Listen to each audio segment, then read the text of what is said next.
Syllabus for the BCS preliminary test. প্রথমে এক নজরে দেখো, এই যে বাংলা ভাষা ও সাহিত্য, কত 35 হুম। জানা আছে এটা। হুম। ভাষার মধ্যে কি কি আছে? প্রয়োগ, ভাষার অপপ্রয়োগ, মধ্যে শুদ্ধ বানান ও বাক্য অশুদ্ধ শুদ্ধি, পরিভাষা, সমর্থক ও সমর্থক। শব্দ, হুম। ধ্বনি, বর্ণ, শব্দ, পদ, বাক্য, প্রত্যয়, সন্ধি ও সমাস। হুম। তাহলে বিশেষের জন্য কিন্তু সবগুলা জিনিস পড়ার দরকার নাই, হুম। এ কটা পড়লেই হবে। এবার সাহিত্য থেকে দেখো, এটা তো প্রাচীন ও মধ্যযুগ, সপ্তাহে। এখান থেকে মাত্র থাকবে 5 মার্ক। হুম। আর আধুনিক যুগ, আধুনিক যুগ থেকে থাকবে 15 মার্ক। এবার ইংলিশে দেখো, ইংলিশের টোটাল কত? ইংলিশও 35। 35। দেখো প্রথমে আছে ল্যাঙ্গুয়েজ, মানে ভাষা অংশ থেকে থাকবে হুম। 20, মানে গ্রামার পার্ট যেটা বলতেছি। হুম। কি কি দিছে প্রথমে দেখো, part of speech, part of স্পিচের মধ্যে নাউন, নাউনের মধ্যে আবার এগুলো হুম। ভাগ হচ্ছে determiner, gender, number, pronoun, verb. Number.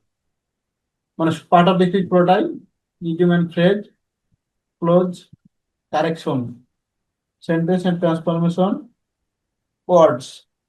ওয়ার্ডের মধ্যে সবগুলো আছে, সিনোনিম, অ্যান্টোনিম, স্পেলিং। হলো। আরেকটা দেখছে কম্পোজিশন, এই পার্টটা পড়া হয়নি কোনদিন, পড়বো। Names of parts and paragraph, letters, application. তাহলে কোন অংশকে বডি বলে, প্রোলগু। আর এটা সাহিত্য পড়া পাঠটা হয় না। দেখো, হ্যাঁ। সাহিত্য 15, হুম। Elizabeth period to 21st century, হুম। কোটেশন ফ্রম ড্রামা আর পোয়েট্রি অফ ডিফারেন্ট এজেস। হুম। তাহলে দেখো দেখি, সাহিত্যের পাঠটা অনেক ছোট না? হুম। সবই তো। এলিজাবেথ এটার পিরিয়ড মধ্যে। থেকে বর্তমান পিরিয়ড। হুম। তাহলে এলিজাবেথ পিরিয়ডের আগের গুলা কি পড়ার দরকার আছে? হুম। না, যারা সিলেবাস জানবে না তারা কিন্তু ঠিকই পড়বে। এটা কি এবারের জন্য এইভাবে এই করছে? নতুন নতুন, হ্যাঁ, সিলেবাস। তাহলে সিলেবাস এটা একটু নোট করে রাখো, যে Elizabeth period to 21st century, Elizabeth period two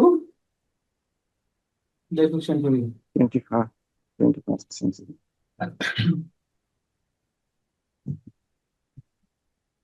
এবার দেখো বাংলাদেশ বিষয় বলি কত? 30। 30। জাতীয় বিষয় বলি, জাতীয় বিষয় বলি, বলতে হচ্ছে প্রাচীন কাল থেকে সমসাময়িক কালের ইতিহাস, কৃষ্টি, সংস্কৃতি, ভাষা আন্দোলন, চুয়ান্ন নির্বাচন, গণ অভ্যুত্থান 1970, বাংলাদেশের স্বাধীনতা সংগ্রাম ও মহান মুক্তিযুদ্ধের ইতিহাস, মুক্তিযুদ্ধের রণকৌশল, মুক্তিযুদ্ধের বৃহস্পতিবারের ভূমিকা, পাকিস্তানি বাহিনী আত্মসমর্পণ, বাংলাদেশের অভ্যুদয়। এখান থেকে থাকবে 6। কৃষি থেকে হয়। থাকবে 3, জনসংখ্যা থেকে 3, অর্থনীতি 3, শিল্প বাণিজ্য 3, সংবিধান থেকে 3, রাজনৈতিক ব্যবস্থা থেকে 3, সরকার ব্যবস্থা 3। আরেকটা বিষয় আছে দেখো, জাতীয় অর্জন, বিশিষ্ট ব্যক্তি, গুরুত্বপূর্ণ প্রতিষ্ঠান, জাতীয় পুরস্কার, খেলাধুলা, চলচ্চিত্র, গণমাধ্যম, এগুলো থেকে 3। হুম। এবার আন্তর্জাতিক বিষয় বলি। এই অংশটুকু তো রিসেন্ট থেকে হবে, হয় না? হুম। ওই অংশটুকু রিসেন্ট কোশ্চেন থেকে হবে নাকি? হ্যাঁ, আন্তর্জাতিক বিষয়গুলির ক্ষেত্রে দেখো তো, বৈশ্বিক ইতিহাস, আঞ্চলিক ও আন্তর্জাতিক ভূব্যবস্থা, ভূ রাজনীতি, আন্তর্জাতিক নিরাপত্তা ও আন্তঃরাষ্ট্রীয় সম্পর্ক ক্ষমতা, বিশ্বের সাম্প্রতিক ও চলমান ঘটনা প্রবাহ। এখানে রিসেন্ট ঢুকে যায় আর কি। হুম। আন্তর্জাতিক পরিবেশগত ইস্যু ও কূটনীতি, আন্তর্জাতিক সংগঠন সমূহ ও বৈশ্বিক অর্থনৈতিক পরিসংখ্যানাদি। এবার ভূগোলটা দেখো, ভূগোলে 10, হুম। ভূগোল হচ্ছে খালি ভৌগোলিক অবস্থান, সীমানা। তারপর হচ্ছে ভূপ্রাকৃতিক সম্পদ। এটা হচ্ছে না, সীমানা বলতে এখানে পরিবেশ তাহলে প্রকৃতি সম্পদ চ্যালেঞ্জ। তাহলে সব মানে টপিক গুলো থেকে 2 মার্ক হবে। হুম, তারপর বৈশ্বিক পরিবেশে পরিবর্তন,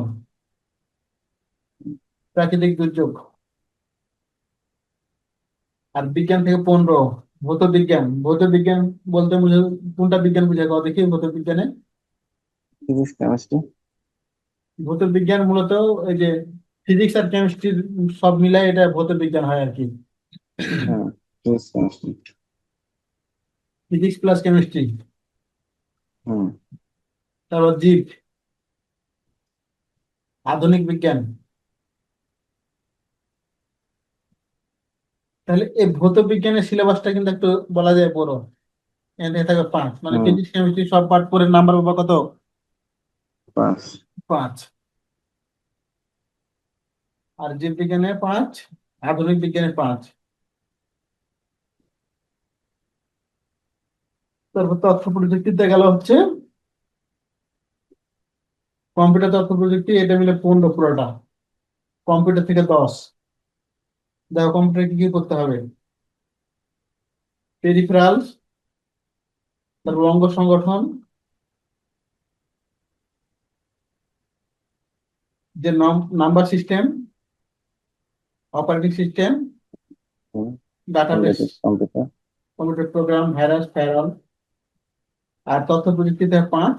এই পার্টটা মূলত একটু সহজ হয় আর কি, এই 5 মাত্রা। গাণিতিক যুক্তি, অন্যতম। উপরে অঙ্ক সমস্যা হয় না। এখান থেকে 3 মার্ক থাকবে, সেট, বিন্যাস, সমাবেশ, পরিসংখ্যান ও সম্ভাব্যতা। হুম, তার মানে সেট থেকে 1 মার্ক, বিন্যাস ও সমাবেশ থেকে 1 মার্ক, পরিসংখ্যান ও সম্ভাব্যতা হুম, থেকে 1 মার্ক সাধারণত। হুম। এখানে 3 মার্ক নাকি? হুম। তারপর মেন্টাল এবিলিটিটা কয়েকটা পার্ট আছে। ভাষাগত যৌক্তিক বিচার, সমস্যা সমাধান, বানান, যান্ত্রিক দক্ষতা, স্থানাঙ্ক, সংখ্যাগত ক্ষমতা। আর মূল্যবোধের গুলা, এই যে ভ্যালুজ অ্যান্ড গুড গভর্নেন্স। তারপর আছে গুড গভর্নেন্স নিয়ে সবগুলো আর কি। দেখো প্রথমে যে কটা টপিক আছে সবকটা গুড গভর্নেন্স নিয়ে না, হুম, প্রত্যেকটা গুড সুশাসন। গভর্নেন্স।